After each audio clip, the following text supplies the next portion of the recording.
বিকেলের দৃশ্যটা অনেক সুন্দর লাগতেছে এখান থেকে। এটা হচ্ছে বে ওয়ান ক্রুজ শিপ, যেটা দিয়ে সেন্ট মার্টিন যায় এখান থেকে।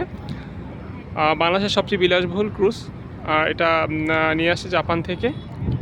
তো এটা কর্ণফুলী নদীতেই সবসময় থাকে, এখানে রাখা থাকে। এখান থেকেই সেন্ট মার্টিনের উদ্দেশ্যে যাত্রা করে।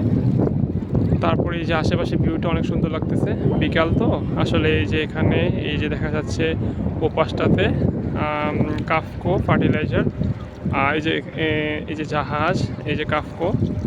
তারপর এই যে নদীতে ছোট ছোট নদীটা শান্তি বলা যায়। এখান দিয়ে একটা স্পিড বোট যাচ্ছে, স্পিড বোট। তারপর ওই পাশটাতে আনোয়ারা বলে ওটাকে।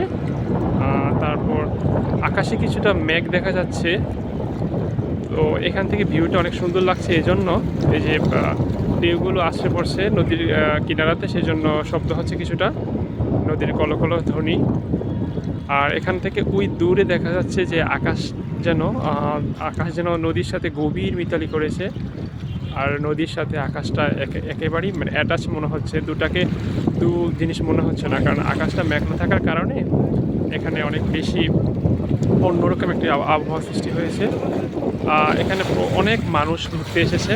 এই যে এই পাশটাতে অনেক মানুষ, এখান থেকে ভালোভাবে দেখা যাচ্ছে না, পাথর আছে। তারপর ওই পাশটাতে অনেক মানুষ ঘুরতে আসছে। এখানে ফুচকা, চটপটি, তারপর এখানকার ঐতিহ্যবাহী খাবার যে কাঁকড়া, এগুলো সব এখানে পাওয়া যায়। এই যে এই পাশটাতেও অনেক মানুষ আসছে কিছু ঘোরাঘুরি করার জন্য। আর শুক্রবার তো সেই জন্য অনেক ভিড়। আর রাস্তার উপরে তো হাঁটাই যায় না ভিড়ের জন্য। এই পাশে ছোটো ছোটো পাথর আছে।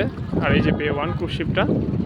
আর আকাশটা আসলে আকাশ আর নদী দুটো মিলে অনেক সুন্দর লাগতেছে এখন।